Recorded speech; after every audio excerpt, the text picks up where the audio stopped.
when cops have to arrest their children. But what happens when it's their own children that they have to arrest? Dad! Get in the car. You're arrested for DUI. On the 28th of December 2022, a witness had observed a white vehicle strike a traffic light and then quickly drive off. A part of the vehicle's bumper had fallen off in the road after the hit. Around 15 minutes after the call, police located the suspect's vehicle at a gas station across the road. The driver was the last person they expected. My dad is, Yo, who eats at Applebee's, dude? Applebee's is disgusting. Listen, your bumper's in the road over there. Did you just hit that pole? No, I promise I did not. No? The very thing 21-year-old Teresa says is that her dad is an officer with the local PD, possibly hoping that he'd come and get her out of the situation. But the cops at the scene are sure that things are way past that. Yo, I feel like is having your dad as like the sheriff, like, is that just a get out of jail free card? Depends on what officers are arresting her. You left Applebee's. Yeah, I left Applebee's. You cut through the plaza. You Hanging out in the Wawa gas station. came out by Lowe's and Chick-fil-A. Yeah. Did you hit the traffic pole that's right I there? did not hit the traffic pole. This part was hanging off already. I hit a deer in Pennsylvania because I go to school in... Do you smoke marijuana recreationally? No, I do not smoke marijuana universally. Universally? Conversely, smoking marijuana isn't the only part of her story that doesn't make any sense. She's saying that her bumper was already hanging off from an accident in Pennsylvania around 25 miles away, and it just happened to fall off right as another car identical to hers struck a traffic light. But Teresa has a trick up her sleeve that might just get her out of this. At least, that's what she hopes. I hit a deer. You see this? I hit a deer before. It fits perfectly, bro. Look at that. Oh, yeah. This. You can ask my dad. This piece fell off at the traffic light that you hit, that you knocked over. Over the course of just a few minutes, Teresa brings up her dad over 5 times, obviously praying that he'll be able to find a way for her to get out of this. But before he can come to rescue her, the cops are starting to zero in on what really happened and begin to get at least some of the truth from Teresa. Did you drive away because you're scared because you maybe had one drink and you think you're drunk? Yeah. And you might get arrested, but you don't seem like you're drunk? Yes. So you want to just tell the truth? Yes, I'm telling you the So when after Applebee's, did you hit a traffic pole? You can't miss it. It lights up. It's red, green, and yellow. I hit a curb. A curb is not gonna knock off your entire bumper. Yeah, you went up the curb, you hit the traffic signal fell down, and you I left. was texting. He just Okay. told my dad he was And then she just admitted to texting for no reason. tell you. Well, The sheriff's officer, here's the thing. I promise Your dad, the you. sheriff's officer, wasn't driving your vehicle today. In just this one short conversation, Teresa admits that she did hit something, that she's more intoxicated than they realized, and that she was texting while driving. So now that the truth has come out, the detectives decide to speak with her father, John. But it turns out he's not there to help her. Hey, John, how are you? So your daughter hit a traffic pole. Yo, if I'm the dad, I'm trying to get my daughter out, honestly. John explains that Teresa did hit a deer earlier and that the damage was on the front right bumper. But it was nowhere near as serious as the damage the car was currently sustaining. Let me come out there and I'll see you guys. Thank you. Okay, all right, sounds good. It looks like Teresa isn't going to be getting the salvation she was hoping for from her dad. And just 5 minutes later, he arrives at the scene to talk with the cops. What she's saying, like, and where the damage was and everything, doesn't really make too much sense. So, tried to get some more information out of her, but and then that piece of bumper there. So, for the other one, was it just like the bumper wasn't hanging like that? Yeah, no, so what it was is basically this was intact. Okay. This piece was missing. The scratches here. Those were all. That's all from a deer that she lost. So right now, this is going to be my call. Okay. Supervisor coming out. Okay, gotcha. He's going to be providing more details. Okay, who's your supervisor? Sorry, John. Not that one, dude. I'm just asking. The cops who were first at the scene almost seem as though they're expecting John to try and make excuses for his daughter, and get extra nervous when he asks who their supervisor Yeah, dude, I'd get nervous too. is. However, the officers quickly realize all he's trying to do is gather all the information on the incident so he can make a fair assessment himself. This quickly becomes evident as he checks his text messages from her to try and create a timeline of events. I just want to show you this so you can see it. You home 10:39. What do you think? Time do you think that initial call came? Somewhere between 10:45 and 11. That's about right. We were talking to her, she wasn't telling us what she said all. I mean, lying to she knows better. I'm a cop. She knows not to do that. Well, maybe she didn't even. Do you think she? I'm not. I'm saying she didn't lie. Yeah. Okay. I want to be very clear about that. But she might not even look at the freaking car to see if there's any difference. However, despite John's willingness to help the officers out, the sergeant at the scene asks him not to get involved, so to guarantee the integrity of the investigation. So far, everything other than Teresa's conduct has been perfect and is a great example of proper policing.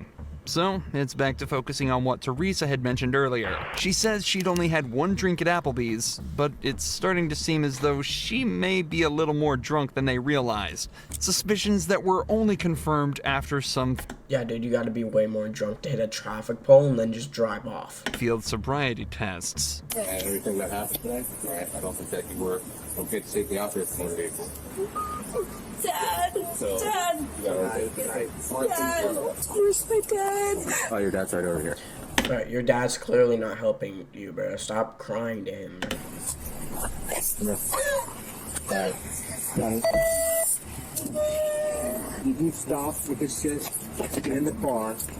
You're arrested for DUI. Go. W dad, bro. Have a seat.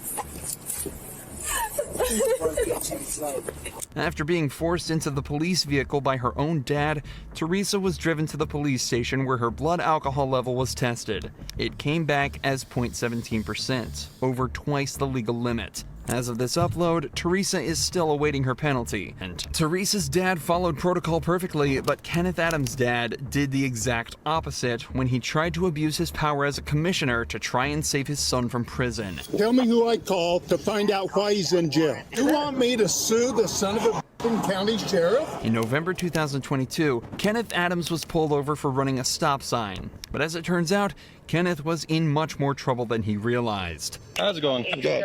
What did I do wrong? Good. So the reason I stopped you is you didn't come to complete stop the stop sign, I did.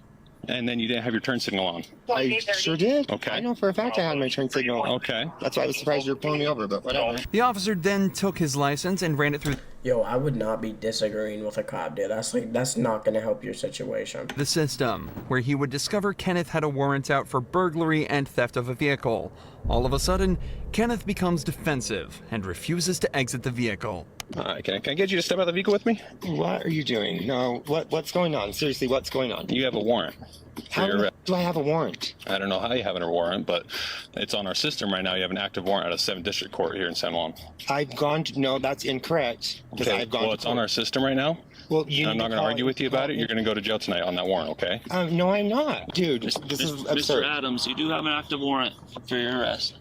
And who issued the warrant, though? The courts The have court. issued. Bro, he's just making it way worse for himself by staying in the car. For what, though? Because I've gone to court for everything. There should not be an active warrant for me anywhere, dude. Kenneth claims Dude, if you've already gone to court, let them take you to the police station. Oh, I see you've already gone to court, and they say bye and let you go. that he's already been to court for his previous crimes, but the warrant still calls for his arrest. For the majority of smaller cases, the suspect is tasked with turning in the documents that prove that they've been to court and completing any classes they were made to attend by the judge. Without those documents, the court cannot confirm they attended anything. So when Kenneth forgot to turn his in, the warrant remained open, and the police had no way to tell that he had in fact been to court. Issued October 13th. For what? It has some felony charges, burglary charges. Dude, I've been to court for that. No, I've been to court for that. You want to know the charges? Yeah, I do. So it has 2 burglary charges listed, a theft charge, mischief, That's on my old case. 3 charges of burglary of a vehicle, and Yeah. criminal trespass. Yeah, what? You stole 3 cars and broke into 2 houses? But I think you should go back to jail. Why is that floating up now? Kenneth was taken away to the station, but this is when his father, Bruce Adams, turned up, who turned out to be the county commissioner for the local area. How convenient for Kenneth. Immediately after arriving at the scene, Bruce demanded to know what was going on and quickly started to show signs of corruption. Where's Kenneth? He's in jail. They took him. You already took him to jail? They took him to jail, and I stayed here with the car. Why? For a warrant. Who do I call to find out? To find out the warrant? You're a police officer. Tell me who I call to find out why he's in jail. I gotta be careful with this stuff, Bruce. You understand that? Okay. That's the warrant. Okay, so it says warrant status active, offense burglary, burglary, theft, criminal mischief, burglary of a vehicle, burglary of a vehicle, burglary He's of a vehicle. already been to court over that. It's, you saw the warrant right there. I showed you the warrant. He's been charged with that, and he has a plea in abeyance on all of it. What do you want me to do? I want you to turn him loose. I can't turn him loose, Bruce. Who can? What do you want the police officer to do, bruh? He's not even with him. He can't do anything. Nobody can. He's been arrested for a warrant. The courts can. And the warrant's false. Huh? The warrant's not false. You want me to sue the son of a county sheriff because he arrested my kid on a false warrant? The warrant's right there. Bruce is obviously trying to abuse his position and influence the commissioner to try and save his son from the law. But luckily, this officer stands his ground and refuses to cave in. Eventually, though, Kenneth was released from jail, the warrant was withdrawn, and no further action was taken against Bruce. But the officers You could have done that, like, so much easier just from the start. that arrested this law student weren't as lucky. There's nothing in this vehicle. I promise you. I didn't do anything. Marion Humphrey Jr., son of retired county judge Marion Humphrey Sr., was pulled over after an officer allegedly witnessed him driving dangerously. Footage shows him swerving slightly after missing his exit. Marion is lit up by the officer and pulled over. He's then told the officer witnessed him nearly wreck his car and is suspected of dangerous driving. When did you rent the car? Yesterday. You gotta take it, turn it back in a Fayetteville? Pick it up in Fayetteville? I'm sorry, sir. This is, I'm trying to figure out that you have probable cause. Yeah, because you're super nervous, so I'm trying to figure out why you're so nervous. Being a law student, Marion asks if the officer has probable cause for pulling him over. The officer struggles to give a good answer before claiming Marion seems super nervous.